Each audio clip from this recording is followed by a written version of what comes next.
오늘은 피난처 하나님이라는 제목으로 설교하겠습니다.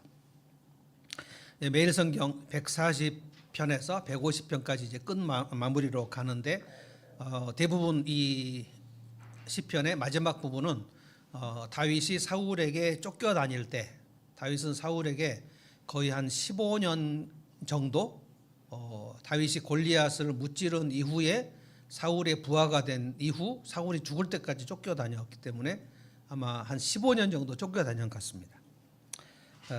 그래서 쫓겨다니면서 하나님 앞에 기도한 시, 기도 내용, 매우 다급할 때, 힘들 때 다윗이나 요셉이나 한나나 이런 사람들이 억울하고 속상하고 다급하고 위급한 시간들을 다 맞이했어요. 그래서 우리 삶에도 크고 작게 억울한 일이 있고 다급한 일이 있고 속상한 일이 있고 오늘 본문에 보면 내가 비참한 상황 속에 빠졌다는 말도 하거든요. 그때 하나님께 피한 사람들은 하나님께서 모두 피할 곳을 마련해 주셨습니다. 이 말씀을 지금 설교하려고 합니다. 다윗이 얼마나 급박하고 무섭고 쫓기는 상황이었는지 피난처가 필요했는데 오늘 본문에 보면 내가 피할 데가 없다 그랬거든요. 피할 데가 없다. 그래서 5절 말씀에 보면 주님이 나의 피난처다 이렇게 말했습니다. 5절 제가 한번 읽어보겠습니다. 주님, 내가 주님께 부르짖습니다. 주님은 나의 피난처, 사람 사는 세상에서 내가 받은 분깃은 주님뿐이라고 하였습니다. 저는 여러분이 인생을 살면서 억울할 때가 많이 있을 거라고 봅니다. 저도 그랬고요. 조금씩 나눠 보겠습니다. 다급할 때도 많이 있을 거라고 봅니다. 그런데 이럴 때에 시편 142편에 가서 이 기도대로 계속해서 어떻게 하나님께 피하는가, 이 기도를 하나님께 드리는 겁니다. 내가 소리 높여서 부르짖었다, 막 소리 높여서 부르짖었다라고 1절에 나오는데 제가 볼 때 이 상황이 그렇게 소리를 많이 낼 수 있는 상황 아닙니다. 왜냐하면 사무엘상 23장, 24장 보면 이 상황이 나오는데 사울의 군사들이 산 꼭대기 굴에 숨어 있는 다윗을 어딘지 알고 올라오는 상황이에요. 그래서 아마 산 밑에서 사울의 군사들이 올라올 때에는 거리가 좀 제법 있으니까 다윗이 굴 속에서 산 꼭대기 굴입니다. 거기서 소리를 높일 수도 있었을 텐데 아마 점점 포위망이 좁혀오는 시간에는 숨도 못 쉬면서 기도하지 않았을까라고 생각합니다. 그런데 오늘 보면 주님은 나의 피난처, 주님은 나의 피난처 이 고백을 하거든요. 피난처는 영어로 refuge라고 합니다. refuge. 그런데 피난민을 refugee라고 합니다. 이게 영어 발음이 비슷한데 그러니까 라틴어에서 refugium이라는 용어에서 다 나온 말이거든요. 피난처, 안식처, 도피처 이게 전부 refuge입니다. refuge. 이거를 이제 불어로 하면 라브리입니다. 라브리, 더 쉘터 이렇게 얘기를 합니다. 프란시스 셰퍼가 1960년대에 미국에 그 정신적 대공황이 와가지고 2차 세계대전 이후에 미국 사람들이 엄청나게 그 허무주의에 빠지거든요. 뭐 미국뿐만 아니라 유럽 전역이 다 허무주의, 냉소주의. 2차 세계대전이 일어난 이후 1945년 이후에 1950년대는 우리나라는 이제 전쟁하느라고 정신없었지만 1950년대 후반 60년대 가면서 그리고 다시 이제 베트남 전쟁이 시작이 됐는데 전쟁 반대 운동이 엄청나게 일어나고 미국 사람들 중에 히피족들이 일어나고 떠돌아다니는 사람들, 우리로 말하면 이제 노숙자 같은 사람들이 엄청 많이 일어났습니다. 근데 나이 든 사람만 그런 게 아니고 젊은이들 10대 20대들도 엄청 방황을 하고 그 길거리 돌아다니고 그러니까 히피족들이 생겼는데 프란시스 셰퍼는 아주 보수주의 그 목사입니다. 그런데 이 사람이 자기 딸 수잔의 친구들 20대 젊은이들, 이 젊은이들이 정신적으로 너무 방황하고 떠돌이 같은 레퓨지 같은 모습을 보면서 성경에 답이 있고 성경에 피할 때가 있다는 것을 알려주기 위해서 더 쉘터, 피난처, 라브리를 스위스의 산속에 설립을 했고 거기에 많은 젊은이들이 찾아갔습니다. 신자도 찾아가지만 불신자도 찾아갑니다. 지금도 강원도 양양에 라브리가 있고 저는 영국의 라브리에서 3개월을 같이 살았는데 어떤 인생의 질문이든지 그 질문을 가지고 라브리에 가면 성경에는 이러이러한 답을 가지고 있습니다 하고 대답을 해주는 그곳이 라브리입니다. 오늘 이 142편은 사무엘상 20장, 21장, 23장 쭉 보면 굉장히 자세하게 나옵니다. 이 배경이 다윗이 다급하게 사울에게 쫓겨가지고 산꼭대기 동굴로 지금 피하려 오는데 다윗이 사실은 그렇게 도망 다닐 이유가 없는 사람이거든요. 다윗이 이 사무엘서 18장에 골리앗을 무찌릅니다. 그게 청소년 시절이에요. 소년 다윗이 골리앗을 무찔렀는데 사울이 다윗을 시기합니다. 그러니까 개선 행렬을 할 때 골리앗을 무찌르고 블레셋이 막 도망가고 그러니까 이스라엘이 파죽지서로 승리를 하고 개선 행렬을 할 때 이스라엘의 그 개선 행렬에서 여인들이 사울이 죽인 자는 천천이고 다윗이 죽인 자는 만만이다 이렇게 얘기했어요. 그 노래를 했어요. 그런데 그 노래가 천과 만의 차이가 있는 게 아니고 천과 만은 그냥 그 노래의 병행구입니다. 병행구. 굉장히 사울과 다윗 둘 다 위대한 용사다 이런 얘기를 한 거예요. 그런데 사울이 저놈이 내 왕위를 뺏으려고 하겠구나라고 의심을 하기 시작합니다. 사울은 이제 그래서 그 이후에 정신적 발작이 계속 일어납니다. 제가 볼 때 사울은 그때 정신 질환을 앓지 않았나 싶고요. 그래서 다윗이 그 하프를 잘 타가지고 사울의 앞에서 하프를 타요. 그러면 이제 사울의 그 발작이 좀 멈추고 이런 일이 있었는데 사울이 그 하프를 타고 있는 다윗에게 창을 2번이나 던집니다. 저놈이 분명히 내 자리를 넘볼 것이다 하고 반역의 음모에 의심을 해요. 그래서 사울의 아들 요나단이 이것을 아버지하고 얘기하는 중에 아버지가 자기 아버지 사울이 다윗을 죽이려고 한다는 사실을 확인하고 다윗에게 알려줍니다. 다윗 너 도망가야 되겠다. 그리고 다윗과 요나단이 서럽게 껴안고 그런데 거기 보면 요나단과 다윗이 껴안고 울었는데 다윗이 더 서럽게 울었다. 쫓아오면 이제 죽는 거니까. 그래서 도망 다닙니다. 그 도망 다니는 게 15년 도망 다닌 겁니다. 근데 여기 오늘 본문은 이제 더 이상 도망갈 데가 없이 산 꼭대기예요. 꼭대기 동굴에 있는데 마을 사람들이 다윗이 거기에 숨어 있다고 사울 왕에게 그거를 밀고를 합니다. 그래서 사울이 다윗이 어디 있는지 알고 올라오는 상황입니다. 지금 어디 도망갈 데가 없어요. 그래서 이것을 이렇게 부르짖는 겁니다. 하나님 제가 도망갈 데가 없습니다. 도망갈 데가 없습니다. 피할 데가 없습니다. 어떻게 합니까? 막 이 되게 절박한 겁니다. 근데 이 기도를 하나님이 응답하셨다. 그래서 피할 데가 있었고 이게 아마 막바지 같은데요. 그리고 사울이 블레셋과 전투하다가 죽습니다. 그게 다윗이 30살 됐을 때. 그러니까 15살 정도부터 시작해가지고 15년을 이렇게 도망 다니는 극도의 스트레스에 장기간 노출되면 사람이 암에 걸리거든요. 근데 다윗은 끝까지 하나님께 피해서 피할 때가 있었다.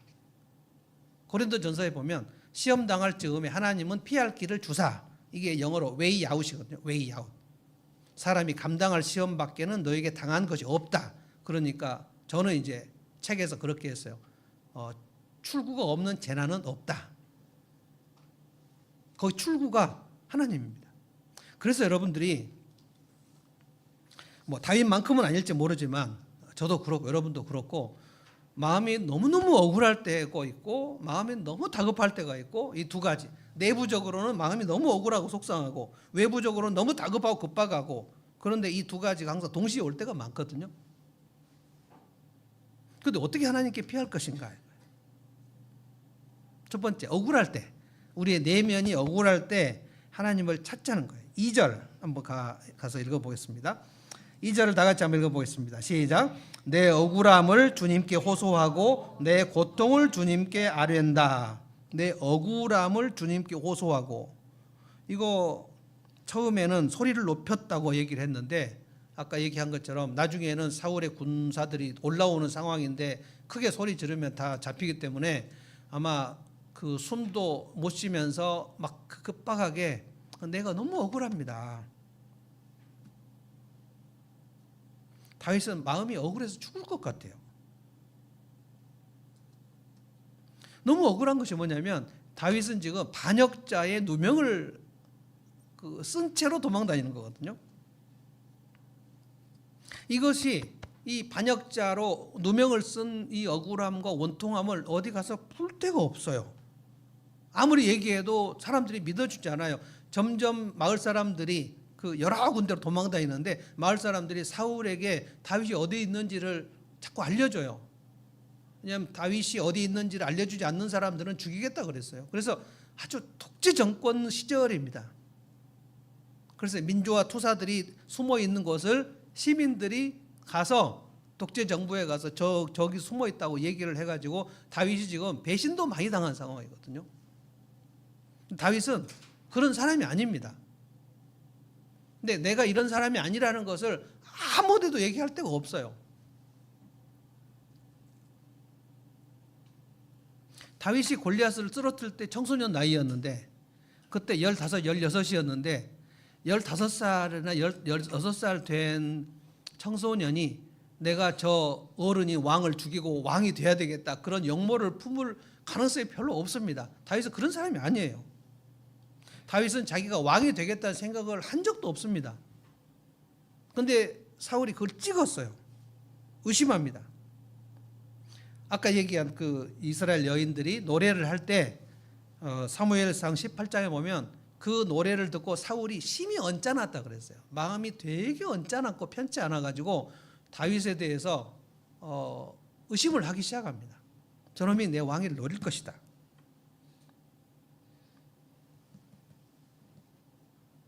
성경에는 이런 말도 있어요. 사울이 다윗을 두려워하여 평생 그의 원수가 되기로 작정하니라. 이게 사울의 의심병이거든요. 의심병. 의심병이 심리 용어로는 편집증입니다. 편집증.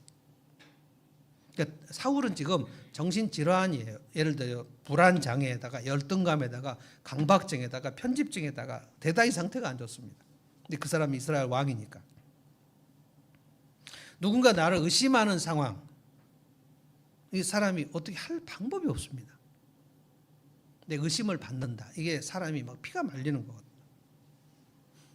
저도 30대 중반에 한번 그 의심을 받아봤는데, 내가 하지 않은 말을 했다고 내 위에 분이 그렇게 의심을 했는데, 그걸 저한테 와서 얘기를 했는데 제가 그 얘기를 듣고 그때 기억이 납니다. 2주간 생 몸살로 열이 펄펄 끓었는데 정말 죽겠더라고요.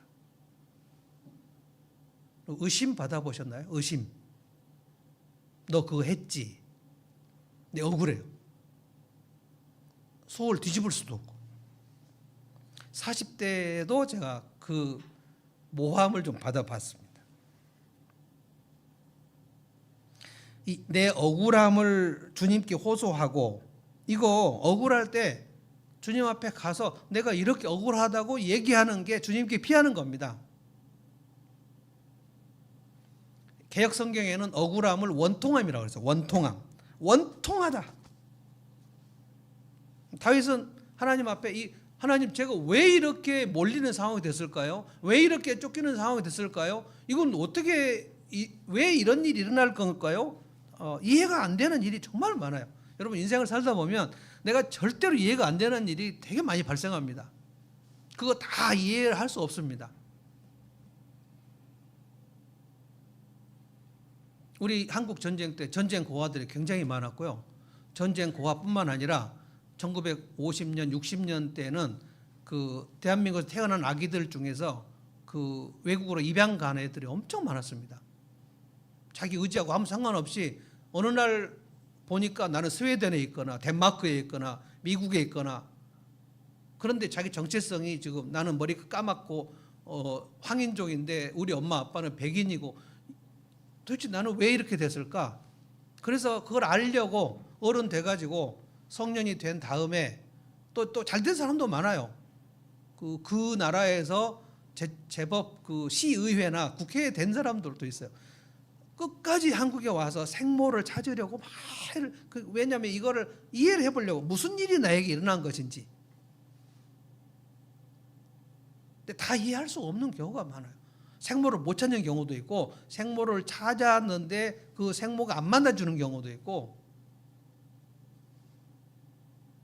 전쟁 고아는 내가 무슨 잘못을 해서 우리 엄마 아빠는 총탄에 쓰러지고 나는 어디 막 팔려다니고 막 아무데나 다니고 막 먹을 것도 없고.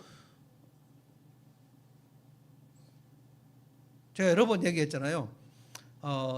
지금 1960년, 1950년대부터 태어나신 이게 그 베이비 붐 시대 사람들, 이 사람들 아마 이제 박 권사님 말고 지금 50년대 이후생들은 이렇게 생각하셔야 돼요. 대한민국 한반도 5천년 역사 중에 평생 동안 전쟁이 없는 유일한 세대입니다. 우리 권사님들은 전쟁을 겪으신 세대고 아마 전쟁 겪었는데 아마 아기 때 겪었고, 우리 부모님 세대는 일제 식민지도 겪었고 전쟁도 겪었고, 그 전에 부모님들의 우리 할아버지 세대는 청일전쟁 겪었고 뭐 러일전쟁 겪었고 다 한반도에서 일어났고, 그 다음에 병자호란 있었고 임진왜란 있었고 뭐 수많은 동학난이 있었고, 그러니까 전란이 한반도 역사 중에 이렇게 70년간 전쟁이나 난이, 이번에 난이 하나 있긴 있었지만 그냥 바로 진압됐고요. 이렇게 사람들이 피난 안 다니고 평안하게 산 것이 5천년 역사 중에 우리 시대가 유일해요. 그래도 우리 인생이 얼마나 억울한 일이 많냐고요. 왜 이럴까요? 저는 왜 이렇게 됐을까요? 저는 맨날 그 평일에 억울하신 분들 상담하거든요. 억울하고 속상해서 견딜 수 없는 사람들, 형제가 원수인 경우, 부모가 원수인 경우, 직장 상사 때문에 너무너무 과호흡 증세가 오는 경우, 결혼 생활에 시집살이 하면서 그 공황장애가 온 경우. 근데 제가 아까 서두에 얘기했지만 다윗, 한나, 요셉 이 사람들 다 억울함에 시달렸습니다. 원통에서 죽겠다는 그 고백이 한나에게도 나옵니다. 부인나가 아기 낳고 한나에게 뭐라 그랬죠? 너는 자식도 못 낳아서 저주받은 여인 아니냐 하고 맨날 조롱했잖아요. 그래서 한나가 너무 원통해서 기도하고 있는데 또 대제사장이 엘리가 한나 너 술 취했는데 술 끊으라고 그런 쓸데없는 소리 또 하고 막 그랬잖아요. 그래서 한나가 대제사장 엘리에게 뭐라고 합니까? 제사장님, 나는 마음이 억울하고 원통한 여자입니다. 나를 그렇게 나쁜 여자로 몰지 마십시오. 내가 원통함과 격동함이 너무 많습니다. 그러니까 여러분, 하나님이 귀하게 쓰시는 사람들 중에 그 마음에 원통함이나 억울함이 없는 사람도 별로 없어요. 어느 정도 억울했는가? 3절 보십시오. 다윗의 억울함이 어느 정도였냐면 3절에 내 영혼이 연약할 때, 영혼이 쇠약해져요. 근데 이 말이 영어 성경에는 내 영혼이 페인트가 됐다. 페인트가 어지럼증입니다. 우리 박병건 선생님 어지럼증으로 고생하셨는데 영혼이 어지러워요. 영혼이 길을 잃어버려요. 15년간 쫓기고 의심받으면 그 영혼이 어지럼증에 걸려버려요. 어떻게 합니까? 마음의 길을 잃어버려요. 내 속을 뒤집어 까도 안 된다고요. 7절에 보면 지금 자기의 영혼이 어디에 있다고 했냐면은 주여 내 영혼을 감옥에서 끌어내 주십시오. 내 영혼이 지금 감옥에 갇힌 것 같다는 거예요. 나갈 데가 없어요. 이 정도면 숨이 안 쉬어질 정도죠. 공황이 찾아올 정도예요.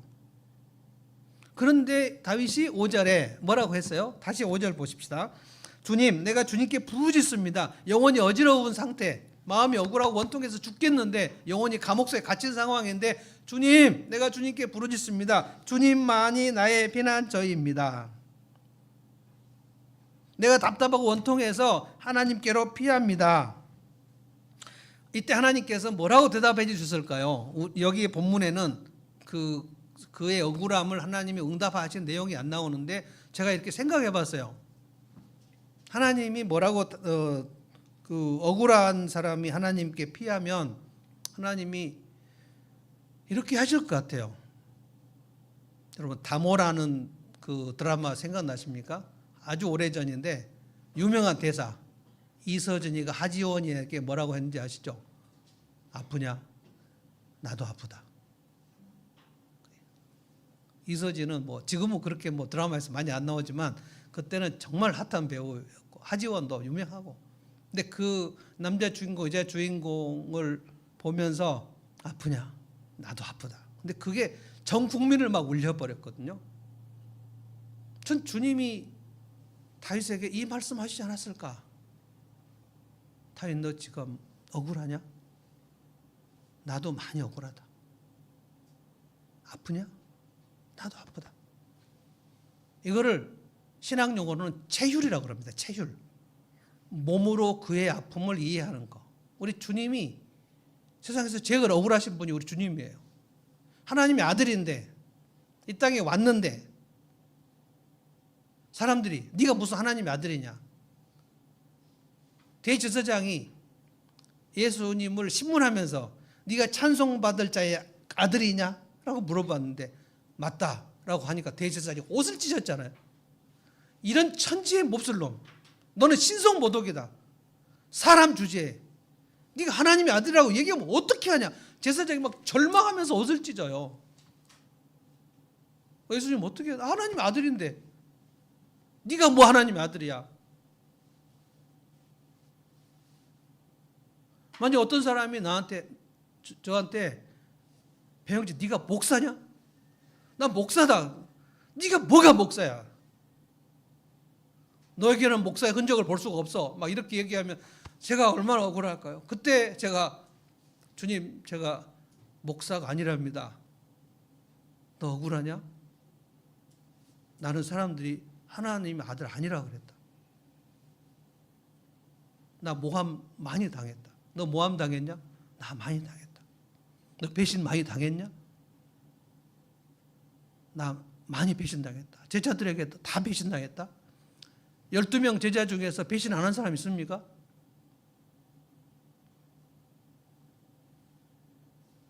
주님의 응답이 그거라고 저는 봅니다.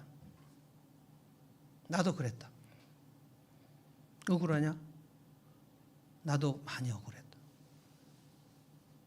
속상하냐? 나도 속상하다. 곤고하냐? 나도 그만큼 곤고했다. 도살장에 끌려가는 어린 양처럼 주님이 우리 죄를 위해서 억울하게 도살장으로 끌려가서 채찍 맞고 피 터지고 그렇게 돌아가셨는데 주님이 그래서 겟세마네 동산에서 뭐라고 하셨죠? 이 잔을 내게서 떠나게 해주시면 안 됩니까? 라는 기도까지 했잖아요. 그리고 곧바로 수정하셨잖아요. 내 뜻은 이건데 아버지의 뜻대로 되기를 원합니다. 그리고 엘리 엘리 라마 사박다니 할 때 여러분 그게 시편 22편에 다윗이 도망 다닐 때 한 그 기도가 시편 22편입니다. 다윗이 한 말이에요. 나의 하나님, 나의 하나님, 어째 나를 버리셨나이까? 왜 내 옆에 안 계십니까? 하나님, 나 지금 어떻게 합니까? 하는 그 기도를 예수님이 십자가 위에서 다윗의 기도를 인용해서 하신 거예요. 완전 고립.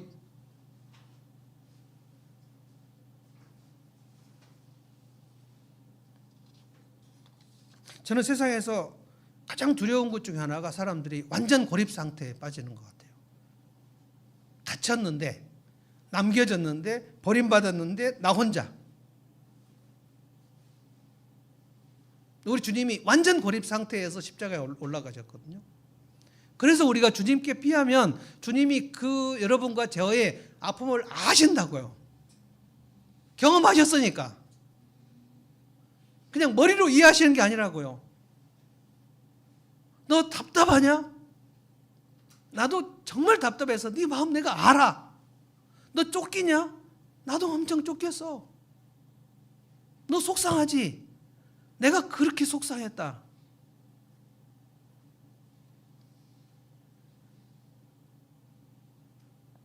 이게 피할 피난처입니다. 피난처.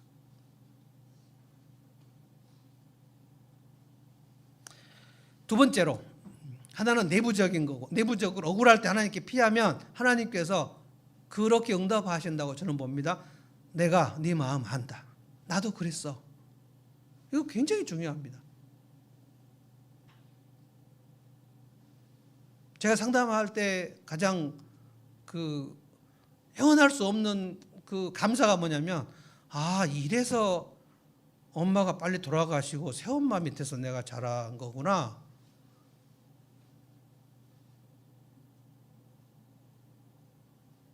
요즘은 제가 사람들에게 뭐라고 얘기하냐면, 새엄마, 친엄마 별로 그렇게 차이가 없습니다. 별 차이가 없어요, 여러분. 그러니까 좋은 친엄마가 있고 나쁜 새엄마가 있는 것은 일반적인 건데, 아주 개 중에는 아주 좋은 새엄마가 있고요, 아주 나쁜 친엄마도 있어요. 그러니까 저는 그렇게 생각했어요. 친엄마 밑에서 자란 사람들은 별로 상처가 없겠지라고 청소년 때 생각했어요. 근데 아니더라고요. 친엄마, 친아빠한테 죽도록 맞은 사람들이 있고요. 저한테 오신 분, 어떤 분은, 선생님이라고 하는 분은 하루도 엄마한테 매를 맞지 않고 잠든 적이 없어요 라고 말했어요. 친엄마예요. 제가 그 얘기를 들을 때, 이래서 내가 초등학교, 중학교 때 그 고통의 시간을 겪어서 이 사람들의 얘기를 내가 아는구나. 그래서 사람들이 물어봐요. 그저께도 어떤 목사님 두 분하고 식사를 했는데 물어보더라고요. 목사님, 하루에 2시간씩 2명을 4시간을 상담하면 그 피곤을 어떻게 풉니까? 그래서 제가 별로 많이는 안 피곤하다.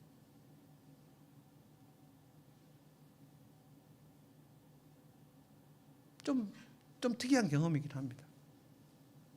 두 번째, 현실이 너무 다급할 때, 너무 다급하면 여러분 하나님 앞에 피해야 됩니다. 4절 봅시다. 4절 다 같이 읽어봅시다. 저는 이 본문을 여러 번 읽었습니다. 다 같이 2번을 읽겠습니다. 2번 읽겠습니다. 시작. 아무리 둘러보아도 나를 도울 사람이 없고 내가 피할 곳이 없고 나를 지켜줄 사람이 없습니다. 다시 한번 읽겠습니다. 시작. 아무리 둘러보아도 나를 도울 사람이 없고 내가 피할 곳이 없고 나를 지켜줄 사람이 없습니다. 다윗이 3번이나 없어요, 없어요, 없어요 막 얘기합니다. 나를 돌봐줄 사람이 없어요. 내가 피할 곳이 없어요. 나를 지켜줄 사람이 없어요. 이거는 급박하다 못해서 절망적이에요. 절망적. 나는 왜 이렇게 없지?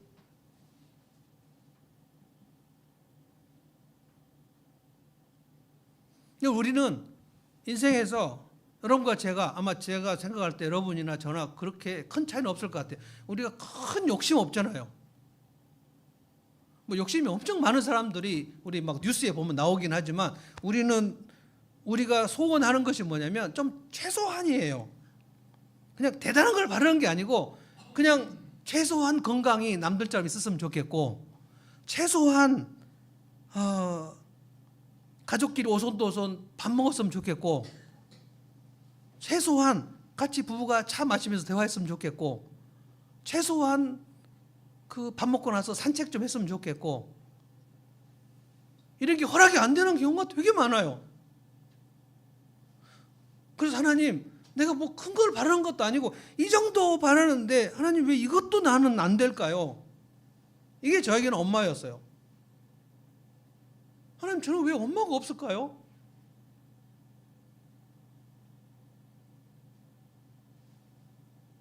저는 제가 가장 슬픈 줄 알았어요. 그런데 저에게 지금 평일에 오신 분들은 여러분 뭐 똑같지 않지만 하여간 평일에 오신 분들은 숨을 못 쉬는 분들이 굉장히 많으니까 숨이 안 쉬어지는, 남편과 아내가 둘이 함께 밥 먹고 차 마시는 것이 불가능한, 산책이 불가능한, 딸하고 같이 대화를 오손도손 나누는 것이 불가능한,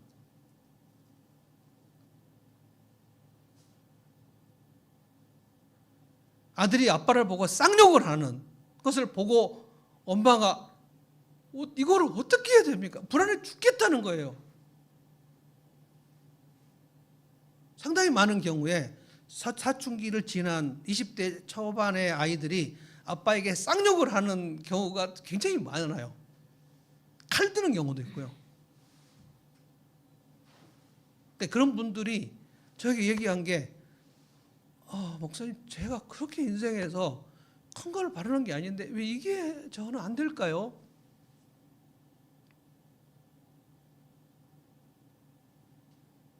어떤 딸은 아빠가 집에 있으면 나는 집에 들어가지 못하겠다. 그래서 아빠가 할 수 없이 원룸을 얻어갖고 살기도 하고요.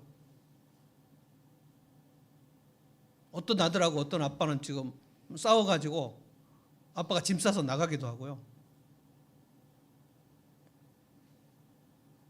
이 정도가 허락이 안 됩니까, 하나님? 다들 이 정도로 있는데 나는 이것도 없습니다. 나를 돌봐줄 사람이 없네요. 내가 피할 데가 없네요. 나를 지켜줄 사람이 없네요. 이 고립이잖아요. 6절로 가볼까요? 6절은 더합니다.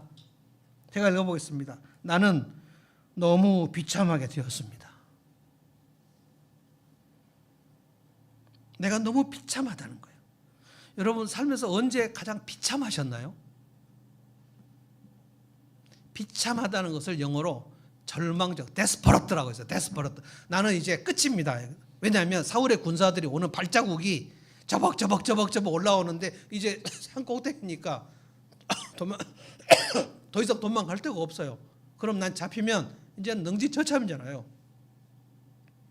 피할 데가 없잖아요. 산 꼭대기인데, 마지막인데. 이게 데스퍼러트입니다.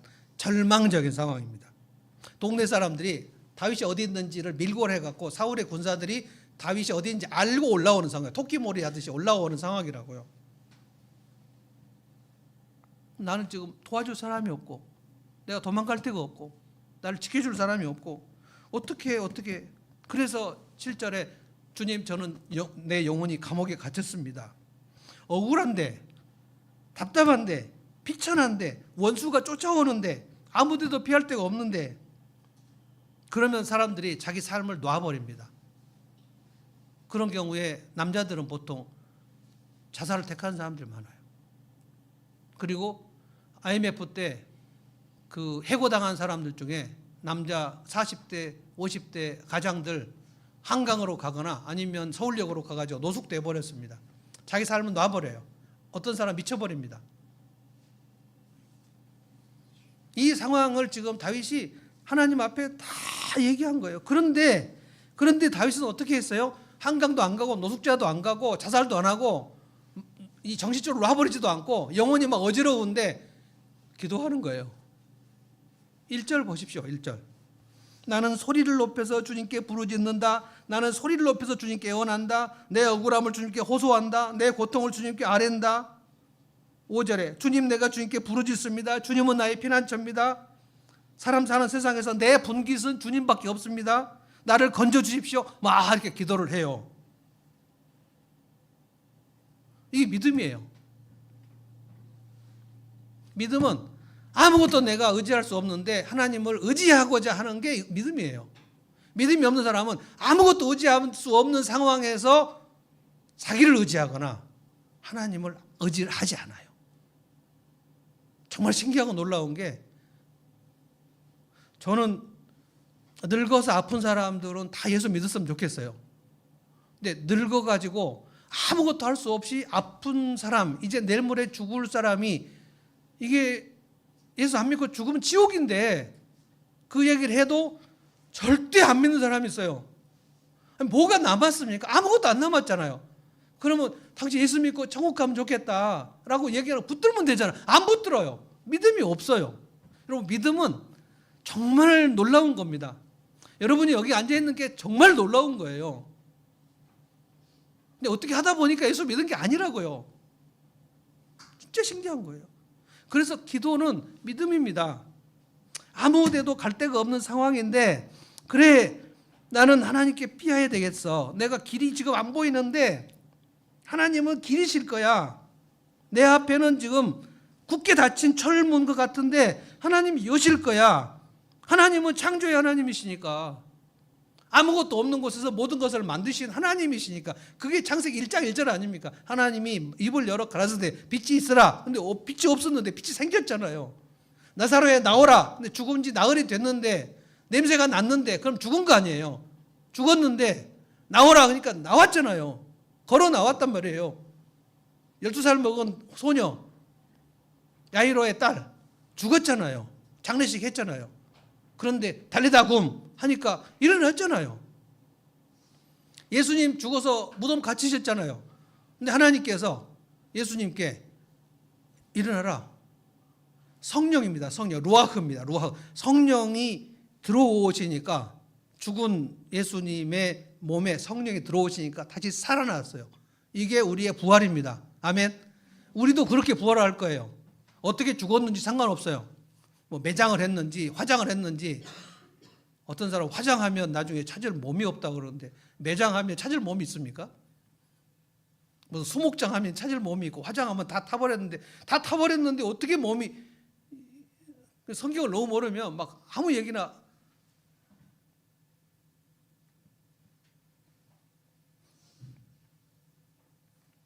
(7절) 한번 우리 또 읽어볼까요?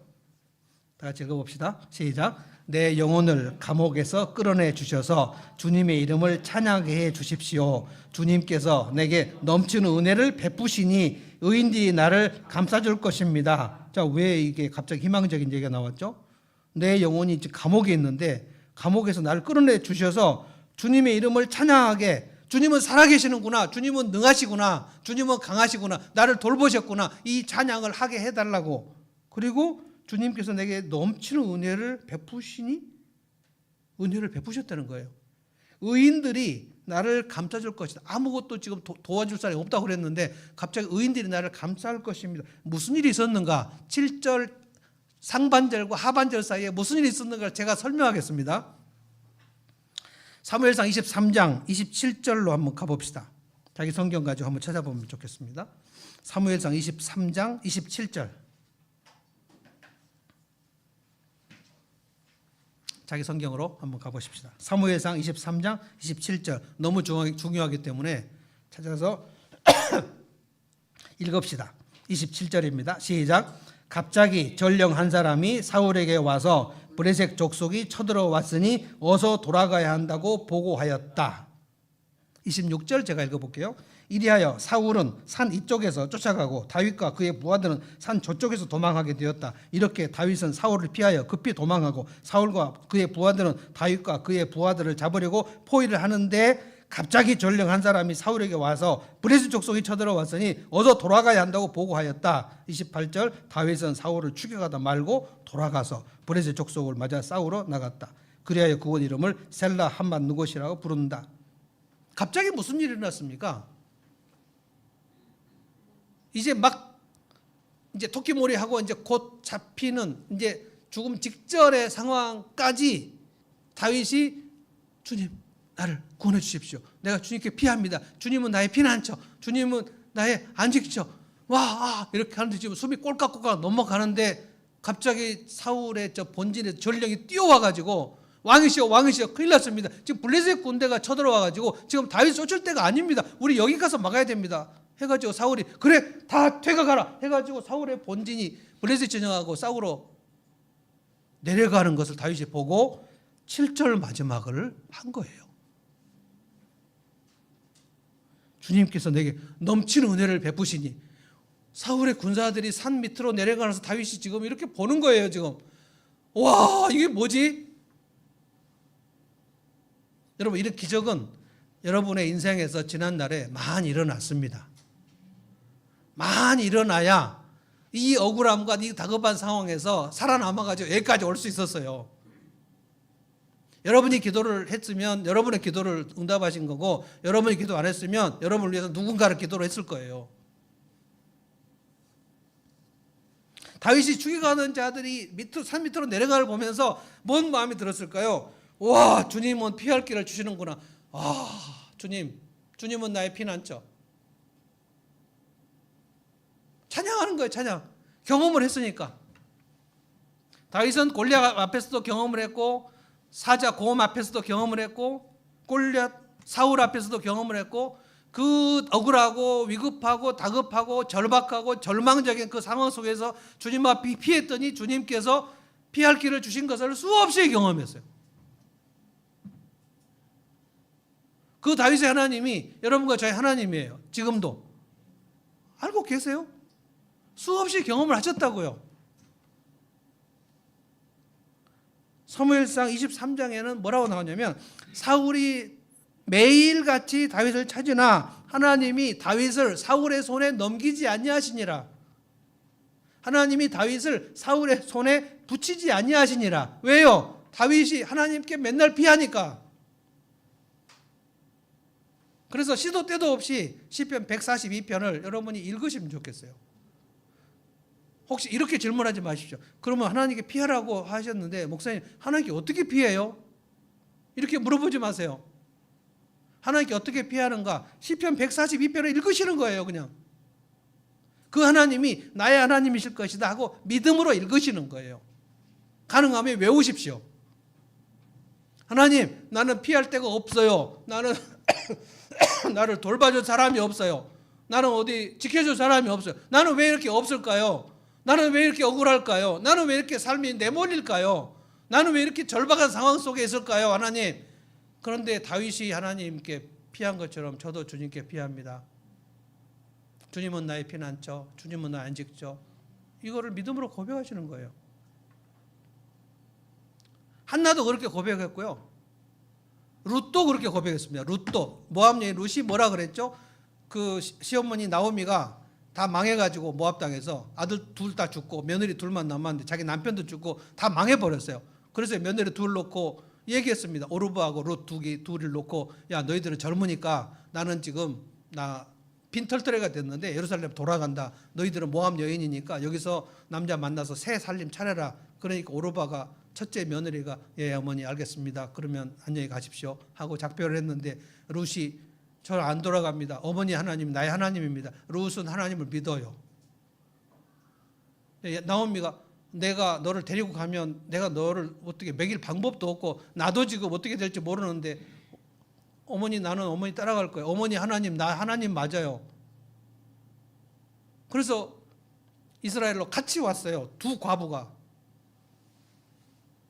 그런데 보아스의 집에서 이삭을 줍고 있는데 그 시어머니가, 야, 보아스 그 있는데 네가 그쪽으로 가서 그 이삭을 주어라 라고 했는데, 보아스가 저 이방 여인이 누구냐라고 얘기하니까 그 우리 동네 나오미의 며느리인데 모압 여인이라고 하니까 보아스가 불러가지고, 보아스 엄청 부자입니다.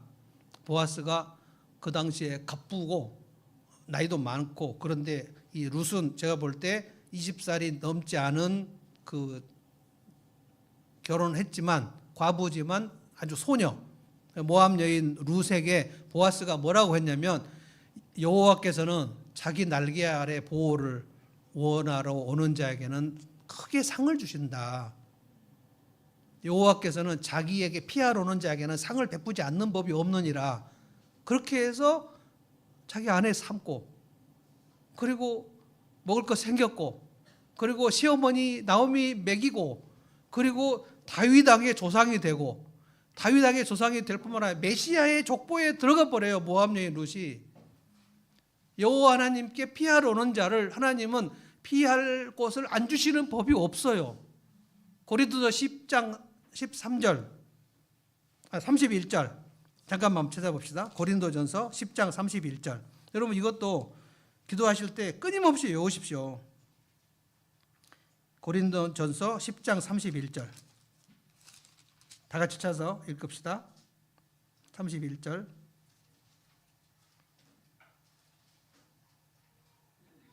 10장 31절. 13절. 죄송합니다. 10장 13절. 같이 읽어보겠습니다. 시작. 여러분은 사람이 흔히 겪는 시련 밖에 다른 시련을 당한 적이 없습니다. 하나님은 신실하십니다. 여러분 감당할 수 있는 능력 이상으로 시련을 겪는 것을 하나님은 허락하지 않으십니다. 하나님께서는 시련과 함께 그것을 벗어날 길도 마련해 주셔서 여러분이 그 시련을 견뎌낼 수 있게 해 주십니다. 벗어날 길, 피할 길, 이게 웨이 아웃이에요. 사람이 감당할 시험 밖에는 너에게 당한 것이 없나니 하나님은 미쁘사 너희가 시험 당할 즈음에 피할 길을 주셔서 감당케 하시느니라. 사울이 다윗을 매일 찾으나 하나님께서 다윗을 사울의 손에 붙이지 아니하시니라.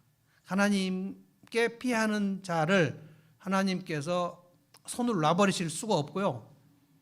하나님께 피하는 자, 하나님의 날개 아래 피하는 자를 하나님이 상 주시지 않는 방법이 없어요. 상을 반드시 주십니다. 이 말씀 제가 오늘 설교했는데 여러분이 억울하고 속상할 때 시편 142편으로 가십시오. 그래서 하나님 저 너무너무 억울하고 속상한데 내가 누구 도움 받을 데도 없고 도와줄 사람도 없고 지켜줄 사람도 없고 갈 데가 없고 길이 없어요 하나님. 그런데 다윗이 그렇게 하지 않았습니까? 주님은 나의 피난처라고 하지 않았습니까? 한나가 그렇게 억울한데 기도하지 않았습니까? 요셉이 그렇게 억울한데 하나님을 붙들고 그렇게 피하지 않았습니까? 그 사람들 다 피할 곳을 다 마련해 주셨다고 하는데 롯도 그랬는데 주님 저도 똑같이 주님의 백성인데 내가 주님께 피하는데 주님이 피할 곳을 주실 줄로 믿습니다. 그렇게 기도를 해보십시오. 피할 곳이 금방 생긴다는 게 아니에요. 다윗은 15년 걸렸습니다. 그러니까 항상 기도 응답이 가장 어려운 건 뭐냐, 언제 응답하신다고 하나님 말씀 안 하셨어요.